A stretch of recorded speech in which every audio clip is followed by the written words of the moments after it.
Hi, today we're going to look at a problem in knot theory, which typically falls under topology. Now, our main goal is going to be to distinguish between knots, and there are various ways to do that, but what we want to eventually arrive at is something called the Jones polynomial, which is an invariant, and it can distinguish between different kinds of knots. Well, what is a knot anyway? In everyday usage, we think of knots as perhaps tying our shoelaces into knots, or taking a rope and crisscrossing the rope, contorting it, bending it, twisting it, until a sort of bulge or tangle forms. Well, that's not exactly what a mathematician means by a knot. For a mathematician, the ends of that rope or the shoelace have to be fused together.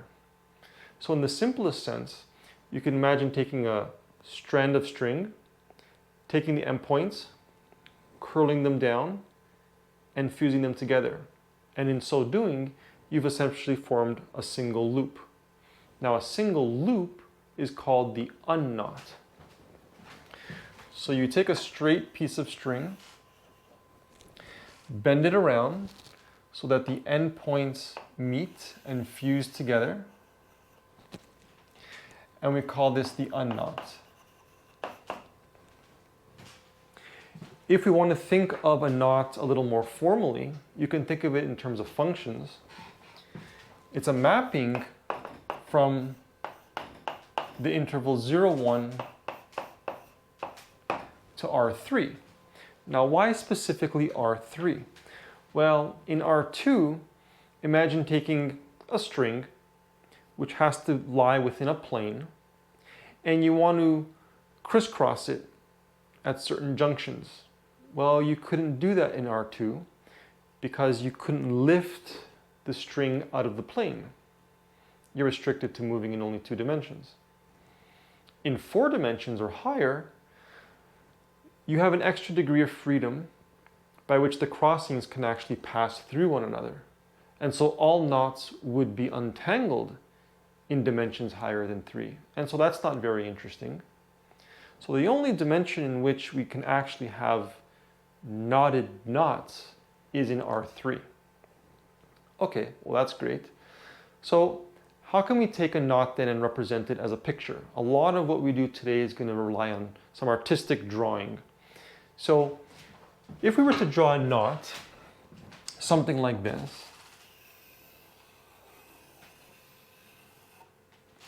it's very difficult to see at these junctions or crossings whether or not a strand is passing over or under another strand.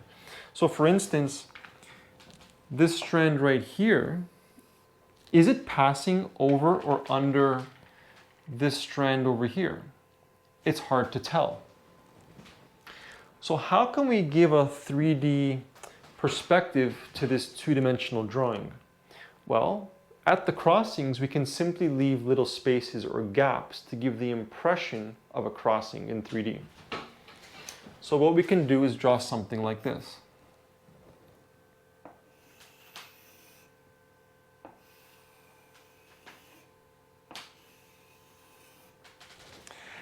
And now with these little gaps that we've left, we can see that this strand is passing over this strand, and this strand right over here is passing over this strand, and this strand over here is passing over this strand. So with the use of these little breaks in our loop, we can sort of now see undercrossings and overcrossings. So for example, this dark green strand, which is passing over the yellow strand, we call that green strand an overcrossing. And this yellow strand passing underneath the green one, we call that an undercrossing. Okay, very well. Well now, what if we take this knot and we play around with it a little bit? Maybe we add a little twist up here in the top. Maybe we get something like this.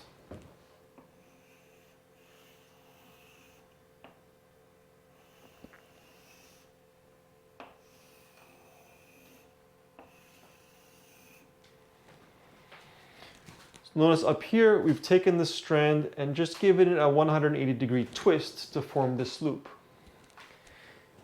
Now, had you not seen me do that, and you just saw these two separate pictures all of a sudden, you might wonder, are these really the same knot? Well, knowing that we twisted this to obtain that, you can simply untwist this and reobtain this knot here.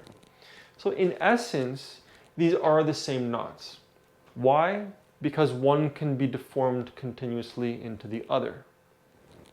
There was no need to snip or cut this knot and then reassemble it to get this knot. Without any snipping or cutting or regluing, we could turn this into this with a simple deformation. Now you might imagine making more deformations, twisting more pieces of the knot, passing some other strands above or below others, and doing this over and over and over again. And eventually we'd get a whole series of pictures for each new knot that we obtained through our deformation. And somewhere down the line, maybe after the 10th or 100th deformation, we might get a real tangled mess that looks nothing like this original knot projection. And so you might wonder, without having seen any of the intermediate steps, is that knot way down at the end really the same as this one? Well, that's where topological invariants come into play. Invariants are numbers, objects, something that we assign to some other object to say, well, that value never changes, or this object never changes, no matter what representation we have. So whether I have this representation of the knot or this or some other, if we choose an invariant wisely, the value of it will never change as long as each of these diagrams is really representing the same knot. And so the invariant we want to look at today is called the Jones polynomial. And we're not really going to get into how it's derived or why we use it. We simply want to be able to compute it. And that's sort of the fun with today's exercise. But to be able to compute the Jones polynomial, there are a few things we have to do and look at first. So here we go. We're going to start with a knot. We're going to draw it, and so that's called a knot projection. And then we're going to do something called orienting the knot, sort of giving the knot a direction. And that looks something like this. Here's that knot again from before.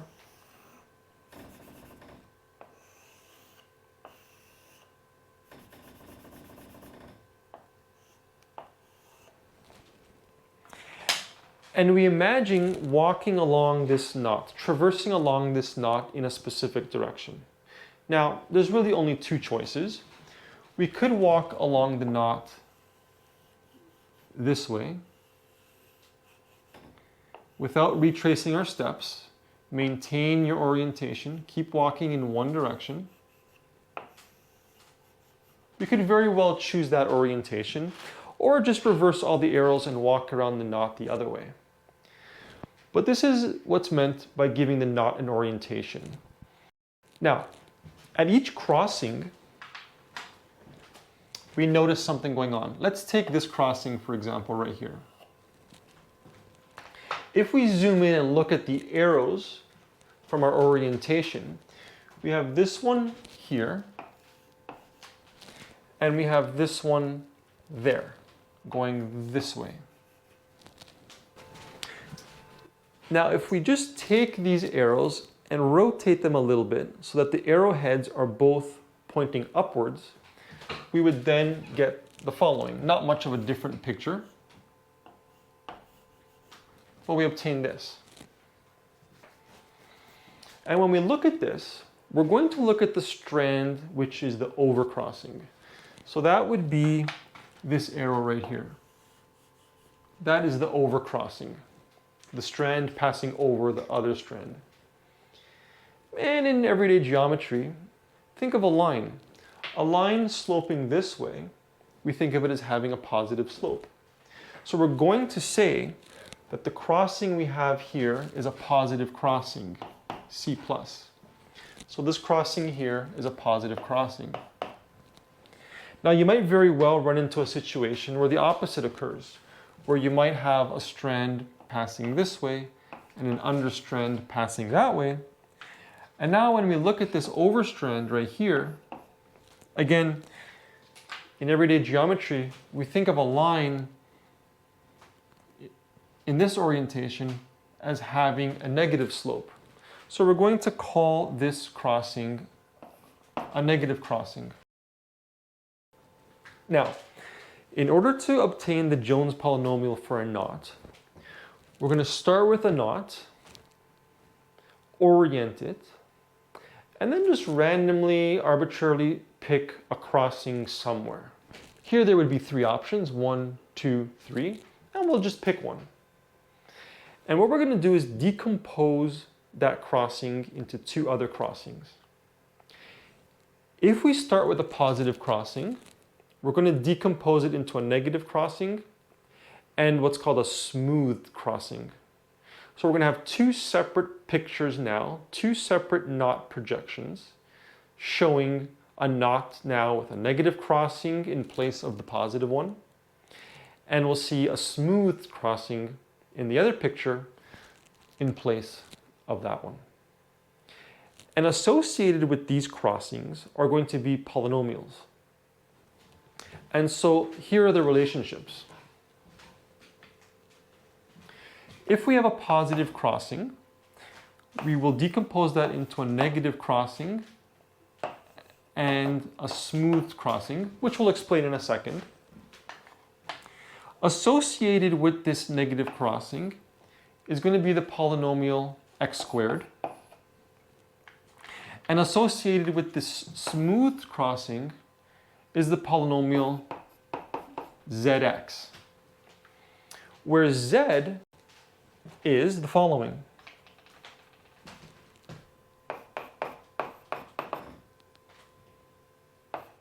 X to the power of a half minus x to the power negative a half. Okay, well, what is a smooth crossing? Well, here's what a smooth crossing is. Let's take this knot again.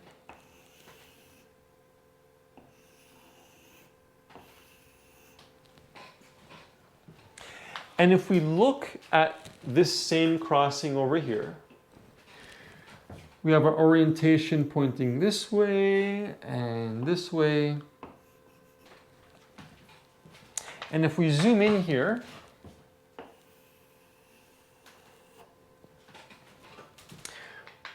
what we need to do is erase what we have on the inside.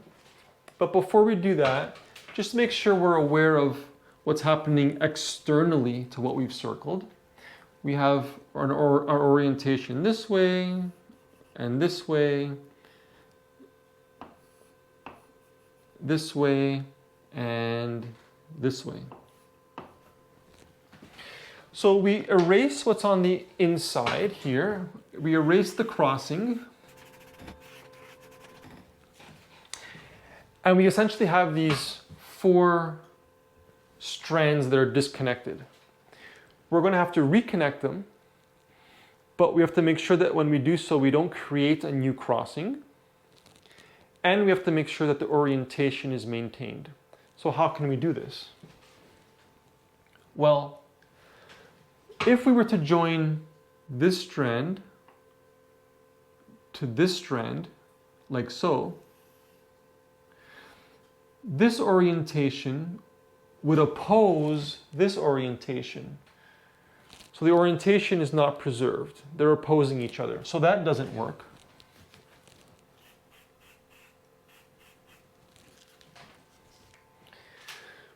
What else we could try is perhaps going along this strand to here.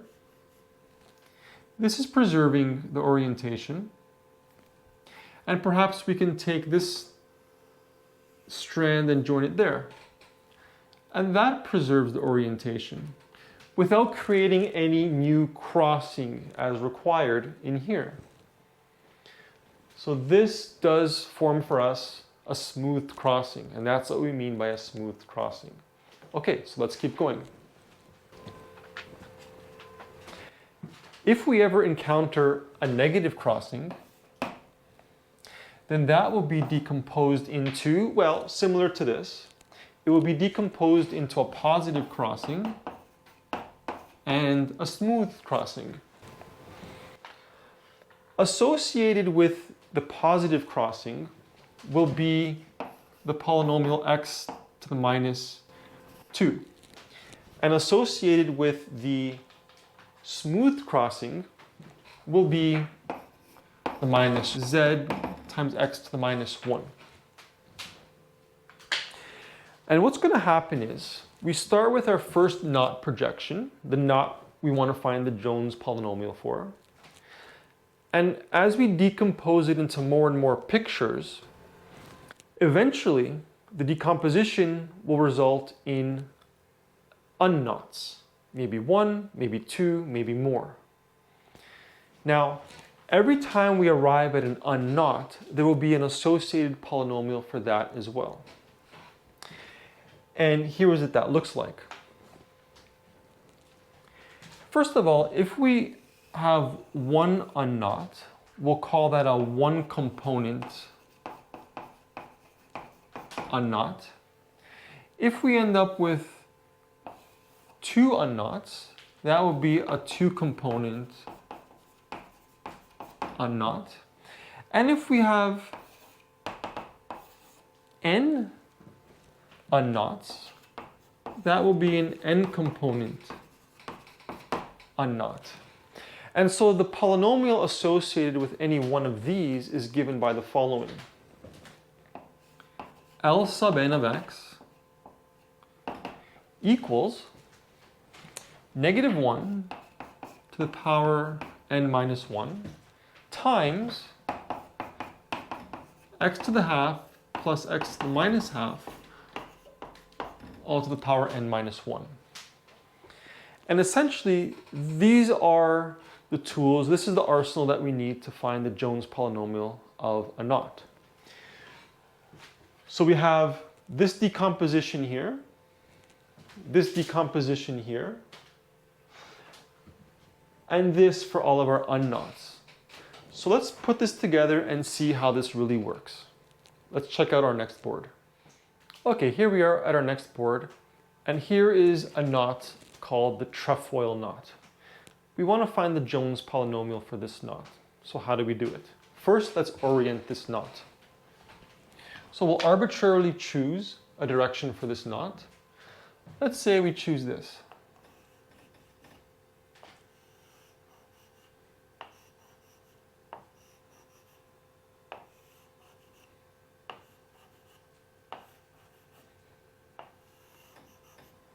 Okay, so our orientation is complete.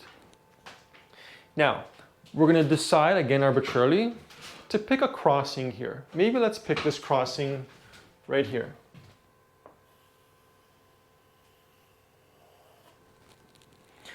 Is this a positive or a negative crossing? Well, let's zoom in on here and rotate what we see in here, those arrows, so that the arrowheads are both pointing up.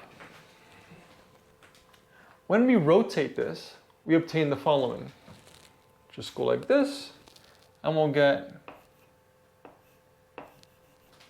the following. Okay, well, that's a positive crossing. This is a positive crossing. Why? Because we think of the overstrand as oriented this way, like a positively sloped line. So that is a positive crossing. Well, what do we have to do with a positive crossing? We have to decompose it into a negative crossing and a smooth crossing. So this will require two more pictures, two more knot projections. So first of all, let's say we turn this into a negative crossing. Really, all that amounts to is making the overcrossing an undercrossing and making the undercrossing an overcrossing. So by just switching the type of crossing here, we obtain the following.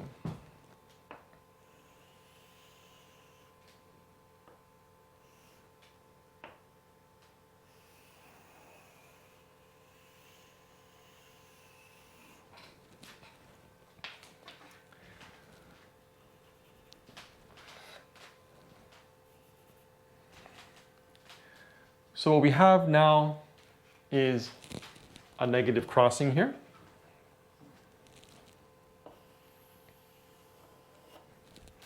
If we look at the orientation that we had now, this strand is coming this way, coming around and up and around this way, and then this strand is oriented like this. So if you were to rotate this again and have this overcrossing in such a way where both arrowheads are pointing up, that overcrossing will have a negative orientation. It'll be sloped this way. But we also have to decompose this into a smoothed crossing. So what would that look like?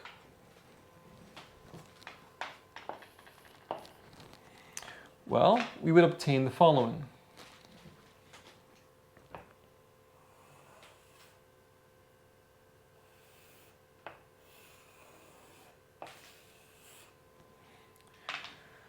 Let's zoom in over here on our crossing. And notice that the orientation we have is like so.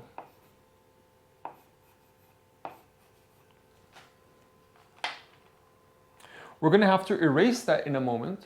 So let's just keep track externally to this circle, the direction that our strands are in. Okay, like that. Now we can erase what's on the inside. Erase this crossing. So what does a smoothed crossing give us now? Well, how can we maintain orientation and not create any more crossings? We could simply do this.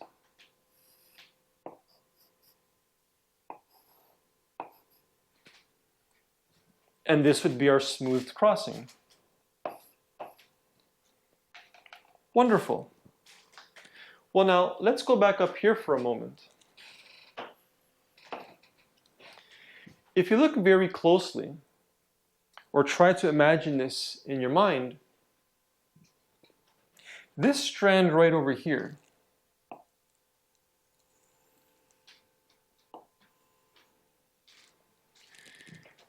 you can sort of flip that down this way and you end up with a figure 8 that would look something like this. But then you can just untwist those strands, take the upper or the lower strand, rotate it 180 degrees this way or 180 degrees that way, and it all unwinds into a single loop or an unknot. So now, what we really have right here, this is an unknot, a single loop, a one component unknot. So we'll label this as L1 of x. Now down here, what do we have? Well, essentially, there are two loops that are intertwined, that are interlocked like links. So at this stage, this does not unravel into a single loop or unknot, nor does it decompose or untangle into sort of two unknots. This is a link with two conjoined components. So we have to continue. Let's now take a look at another crossing that occurs in this diagram. For example,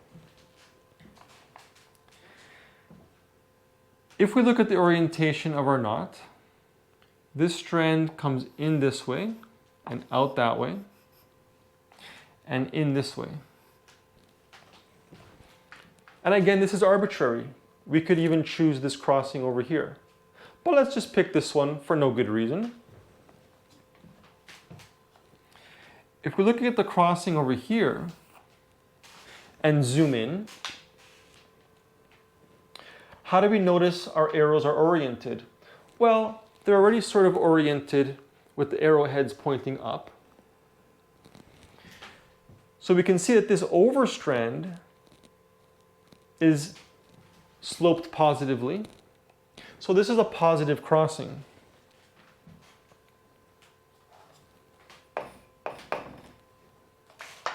Well, what do we have to do with our positive crossing? We have to decompose it into a negative crossing and a smooth crossing.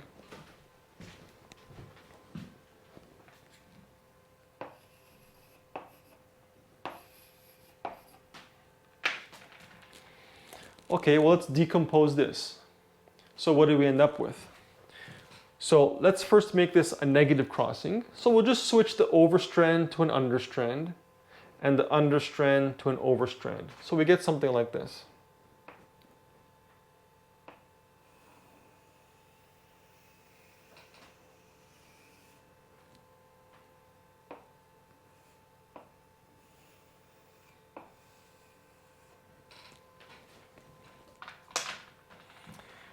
So we notice the orientation with this strand over here and this strand over here. That overstrand now is in a negative orientation, has a negative slope, let's say. So this is now a negative crossing. But you know what? That's just one loop in front of another loop. We can just slide them away from each other, and really we reveal that there are two loops, two unknots.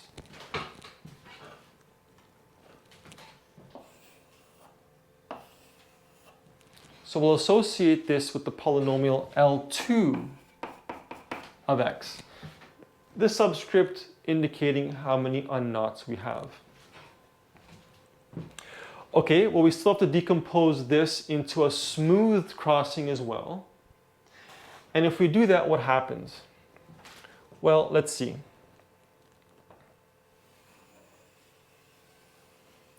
First, we'll redraw what we have.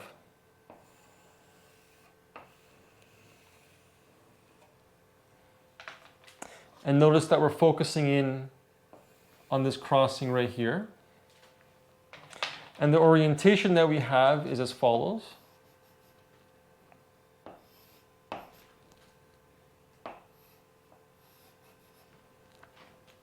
And because we're going to erase this now, we're going to lose the information. So let's just look externally to this circle, what the orientation looks like.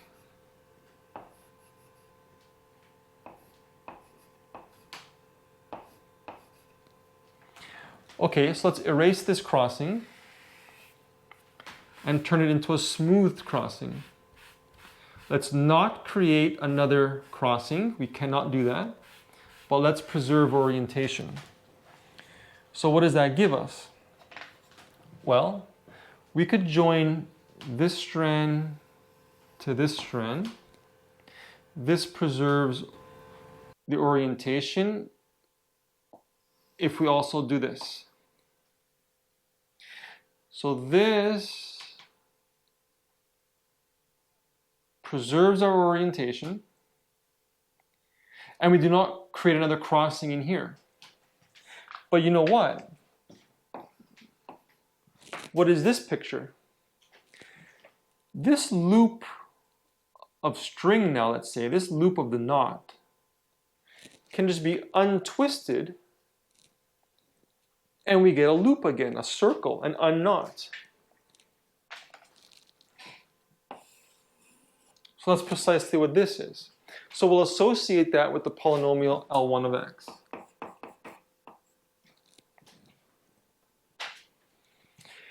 And so starting from our original knot,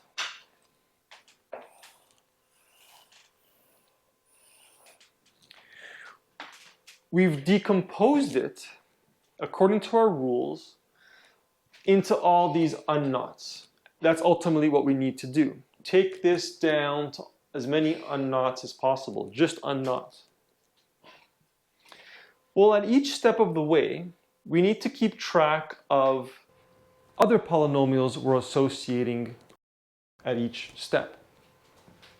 So remember, if a positive crossing is decomposed into a negative crossing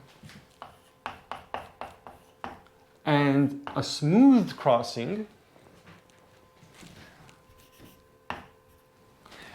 the negative crossing is associated with the polynomial x squared. And the smooth crossing is associated with the polynomial z times x. And if we had a negative crossing that was decomposed into a positive crossing and a smooth crossing, then we would have had the polynomial x to the minus 2 associated with the positive crossing, and negative zx to the minus 1 associated with the smooth crossing. Well, we never had to decompose any negative crossings, so we won't worry about this. And so let's see what we end up with. From this positive crossing to this negative crossing, we're going to associate that step with an x squared.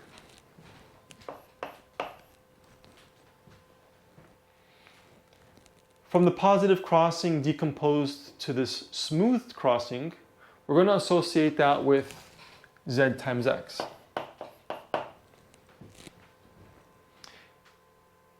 Then, from this positive crossing over here that we decomposed there and there, this positive crossing was decomposed into this negative crossing, so we'll associate that with x squared. And then over here in this smooth crossing, we're going to associate that with z times x. And now here's ultimately what we do to obtain our Jones polynomial. We're going to look at all the paths that we took to get to the unknots. So first of all, we had a path that went from here to here to here. So that's one path.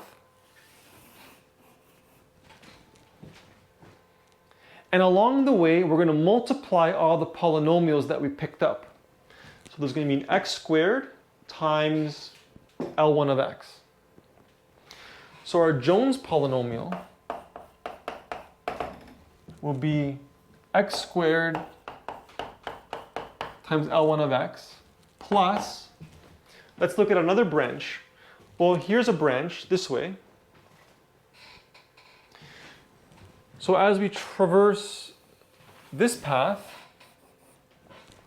we pick up a zx, an x squared, and an L2 of x. So we multiply those together.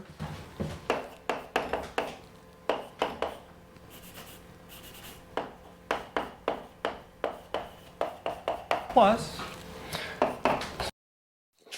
there's one more branch this way. And we pick up a zx, and an L1 of x.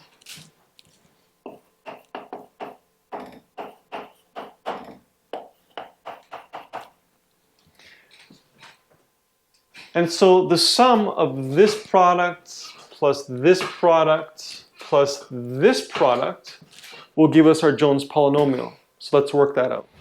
Okay, here we are now. Let's find the Jones polynomial of the knot that we had drawn earlier.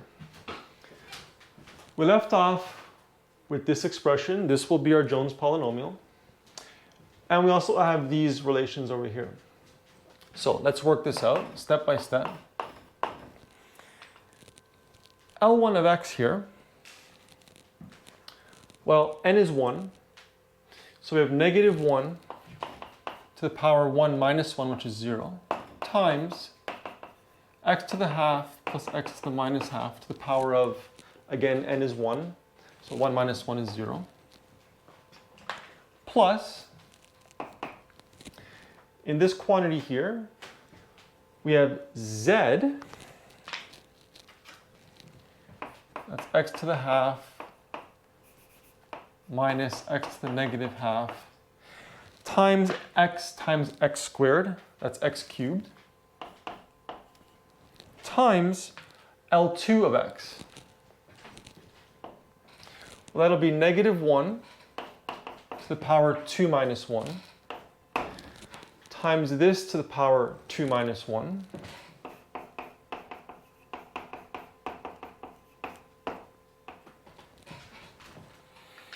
And then finally, in this term, we have zx times zx, that's zx all squared. So we have z squared and x squared. So z squared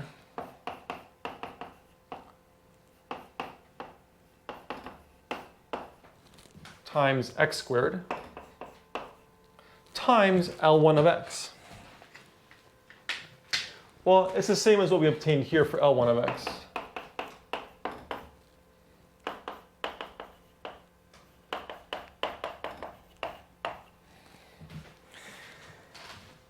Thankfully, this is just one, this is just one, this is just one, and this is just one. So we have some reduction there. So let's see what we end up with now. Here we have just x squared plus, well, we have this times x cubed times a negative 1, which we can bring out here, minus, times this. But this and this are actually conjugates of each other. So if we distribute the yellow into the pink, we can multiply first by first. Root of x times root of x is x.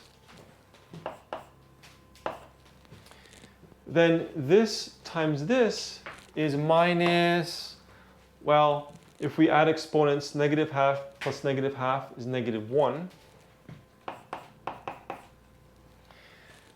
Times this x cubed. And then we have the last term. We have to square the yellow first. So what do we get when we square?